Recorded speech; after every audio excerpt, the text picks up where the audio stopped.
I'm not going to do your little point thing. That's yours. No, what's up, guys? All right. What's up, guys? Welcome back to episode 8. I'm Jordan with Sports Card Analytics, and we have Ryan with Breakout Cards. And today we're going to talk about the Major League Baseball playoffs and how does it affect your cards? How does it affect it in real time, and how does it affect it over a player's career? But before we get started with that, Ryan, show us what you got over this past week. Yeah, so usually I try broker deals for people at shows. One of my friends actually brokered this for me. So I picked up a 1955 Bowman Mickey Mantle. So you can see that right over there. Really, really beautiful card. Don't know exactly what I'm going to do with this yet because I want to get a little bit of higher grade if I was going to keep it for PC. So I might leverage it in a trade or end up cashing out on it, but still a really awesome card. And this might be a little controversial, but the player that I picked up, I think, is better than Mickey Mantle. So I'm just kidding. I talked about Adley Rutschman earlier. I got his autograph. He was a really nice guy. Took the time to ask for everyone's name and sign each person's name. So I got a CSG 9.5 of a base chrome. I got a CSG 9.5 of chrome refractor and a 9 of the purple out of 250. I know Ryan doesn't like catchers, but I like the guy. Nope. Yeah. And since we're talking about the playoffs, he plays for the Orioles, and I don't think the Orioles will ever be in the playoffs again. So we'll see how the playoffs affect his cards in the future. So That's 3 red flags right there. First catcher, second is age, and then third the playoffs. So he's a good guy. I hope he does well as his career. I just don't like investing in catchers, man. They're so risky. It's fine. I invest in the heart. I'm using Sports Card Investors Market Movers data tool. We're going to be looking at players in the playoffs and what's going on real time. So one of the biggest names from last year's playoffs who won the World Series was Clayton Kershaw, who's had a pretty bad history in the playoffs. But we're going to take a look at what the playoffs did for his value. And people say don't buy during the playoffs. Playoffs is definitely a good time to sell. We're going to see if that's true or not. You'll see at the beginning of the playoffs, this card started around $600. His very first start in the World Series, game 1, was October 20th. So you could probably guess where October 20th is. And right here we have October 19th. Clayton Kershaw won this game, and you can see that the hype building up to his first start in the World Series made the card jump from $675 up to an average of $1,162. So almost double just from the hype of game 1. And he won this game, and you'll see that it quickly drops. And his second start, which he also won, was October 25th.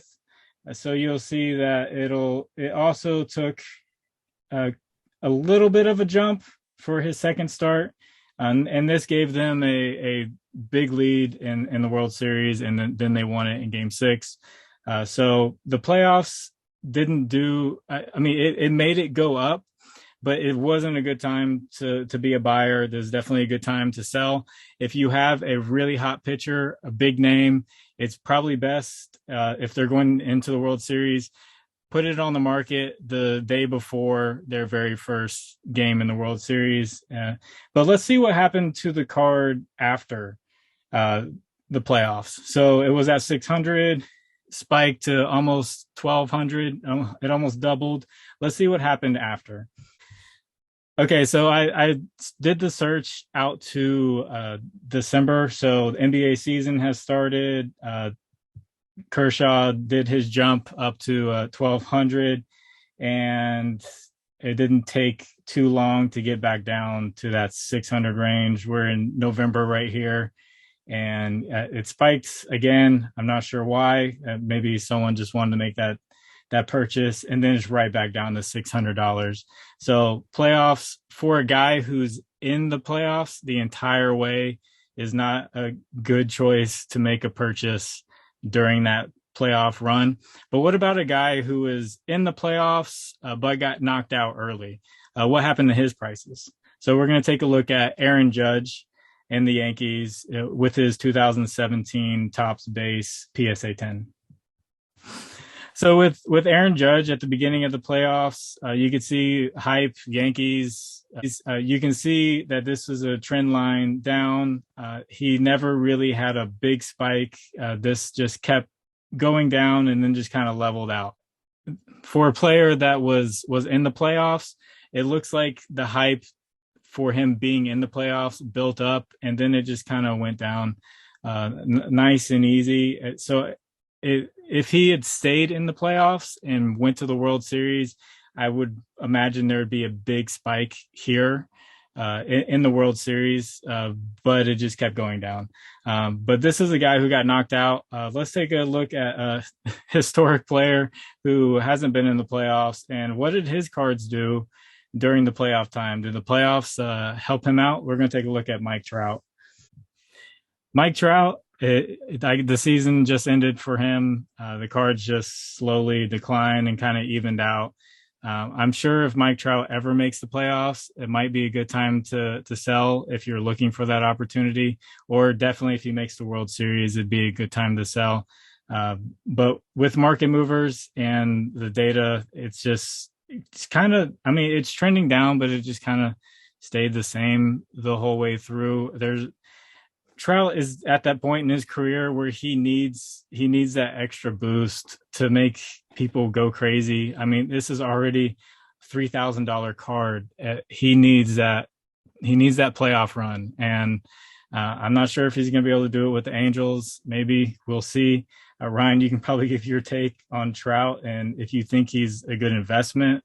Yeah, so I think Trout's a great player overall. There's some injury risk assumed with it. He's kind of like Giancarlo Stanton, where he can't be on the field all the time, but definitely a generational talent. Obviously, Trout is the better player over Stanton if you look at it as like a 5-tool player, whereas someone like Stanton is known for the home runs. But he's going to win you multiple MVP awards. I still think he has a shot at winning MVPs. Just depends on what happens with Ohtani, and then you have Vlad Jr. as well. AL is kind of tough right now on that side of things.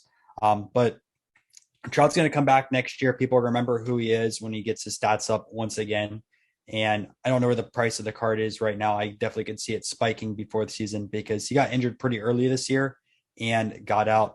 Unfortunately for Trout, he's one of the cards I didn't really get into early, and the one rookie card I still need for my Diamond Anniversary set. Cool. And in basketball in the NBA, people really take the awards seriously. You'll see a spike like the day of the announcement. Have you seen that in baseball at all, where like the day the award is handed out or announced, people just run to eBay and run the price up, or are baseball buyers more calm and collected? Baseball buyers are definitely a lot more calm and collective, and this is something we could definitely explore when these awards get announced shortly. But I think it obviously every sport has its own different markets, its own buyers. Basketball is obviously a lot more hype than baseball, which is long term, and you're going to see with the baseball long term how a World Series affects the prices of a card based off of stats of players. But we'll talk about that a little bit later. So also pulled up Corey Seager, part of the World Series winning Dodgers, and you can see early October cards. This 2016 Topps base PSA 10 is around $60, and the day before that game one where Kershaw started, you'll see it jumped up to $140.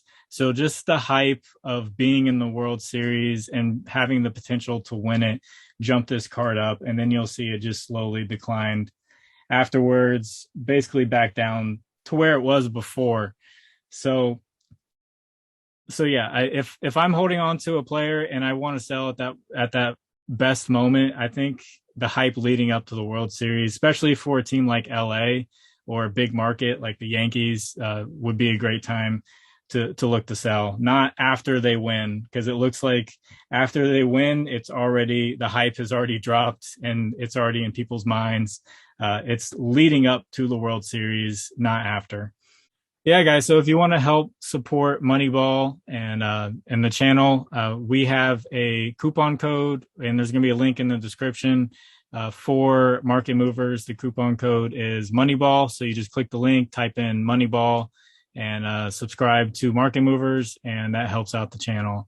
But Ryan, you wanted to talk about how the playoffs have affected players over their career and winning championships, because it's definitely big in basketball and football. They're always talking about how many rings someone has, but how does it affect someone in baseball? So there's a few different ways to analyze the data, but for this episode, what I wanted to take a look at was 0 rings versus players that won at least one different ring. If I took a look at players at the differences between 1, 2, 3, 4, or all the way up to like 10, what Yogi Berra has, it might be a little too granular, just because it's hard matching up the stats and the years themselves.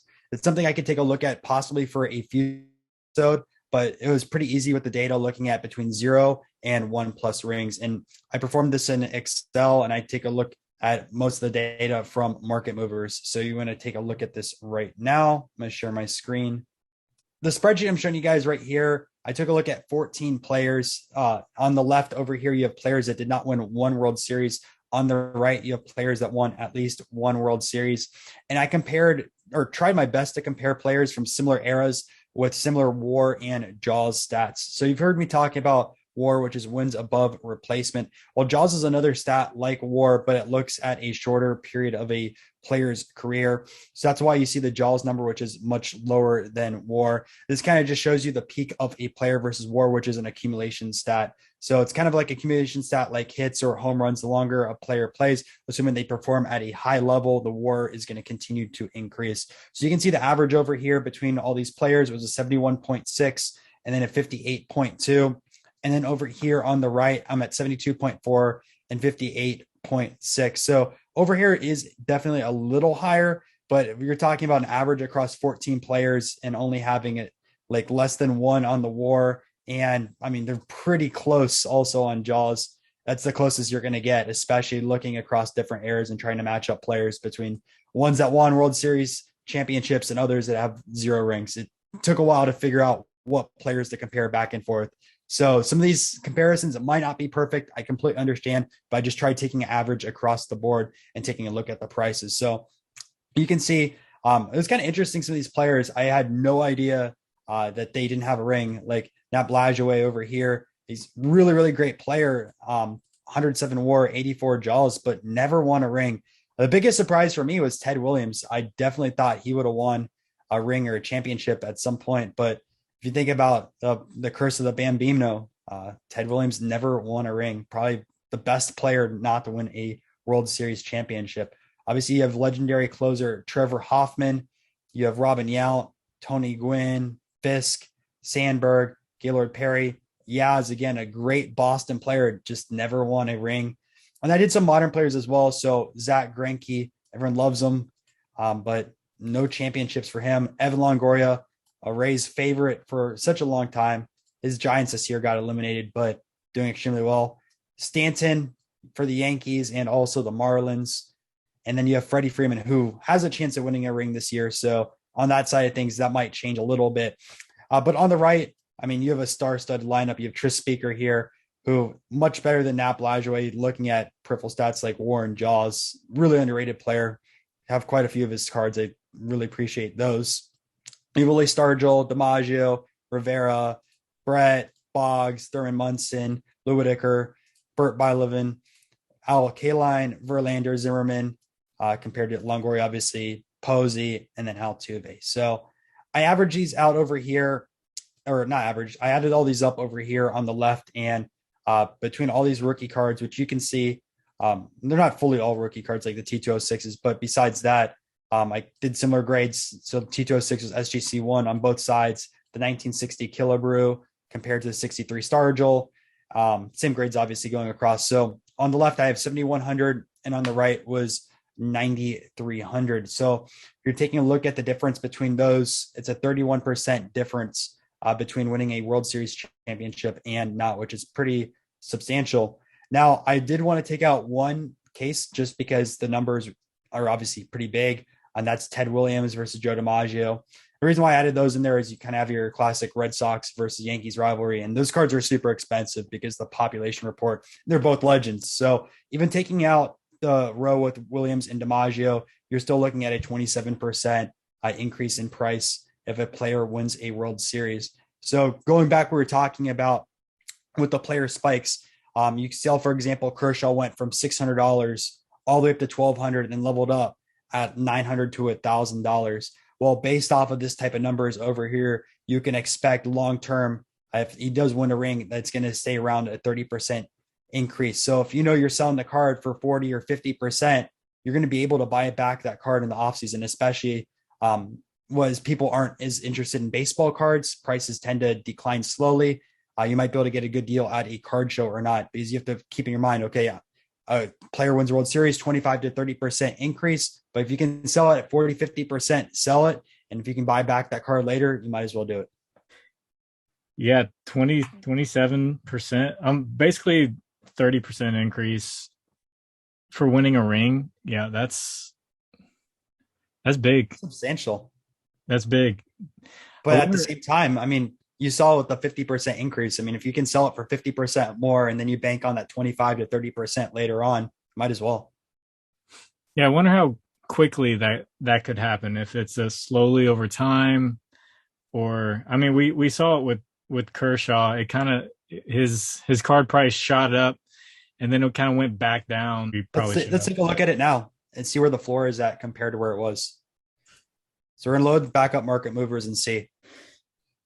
All right. So after taking a look at Ryan's analysis, and we saw the 27 to 31% increase, I believe, for winning a ring. More around there, yeah. Yeah, we're going back to Clayton Kershaw on market movers.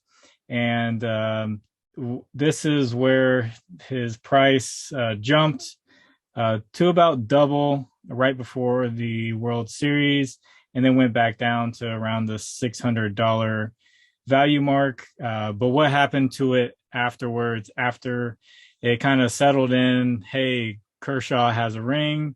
I know we have opening day hype here as well. But that opening day hype is also hype for the Dodgers. Hey, they can win another one. And also, it's a fact, Kershaw has a ring. So it looks like his value peaked at about 1630 and then came back down. Or is it like $900? Can you go to September 1st so we can see before the playoffs compared to before the playoffs this year as well? So that's another interesting thing. Take a look at the data. Maybe we can analyze what has bigger hype or effect on a card, whether it's opening day or the playoffs, because it looks like, at least from the Kershaw, they hit a bigger spike for opening day than winning the World Series.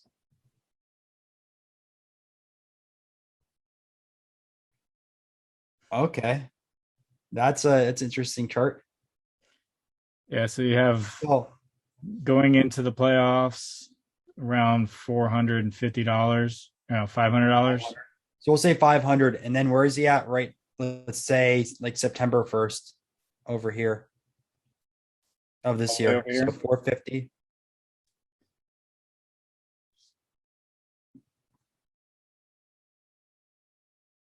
Wow. So 150% increase.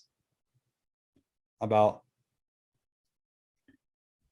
Yeah. And how much you think this is you think the 30% for winning a ring has settled in quickly? Historically, that's what it looked like across the board. Yeah, because if you have Kershaw losing another World Series, I can't imagine it would make this kind of jump again going into the next season. It would probably be like, oh no, Kershaw is just cursed. He's just not one of those guys, not a big time performer.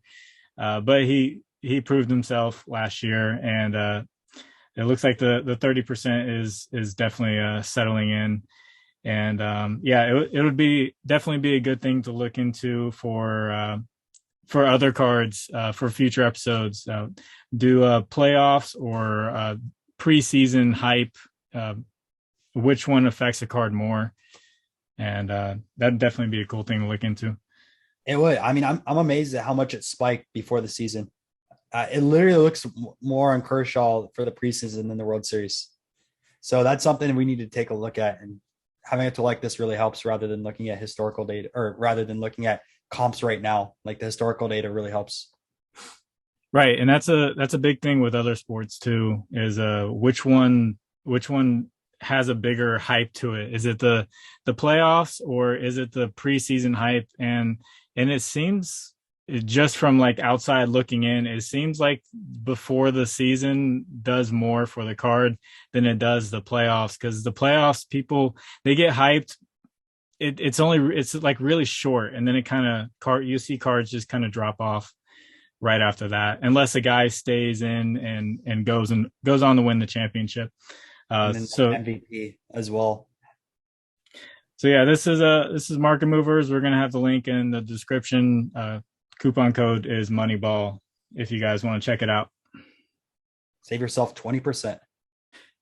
So yeah, guys, I hope you enjoyed that episode.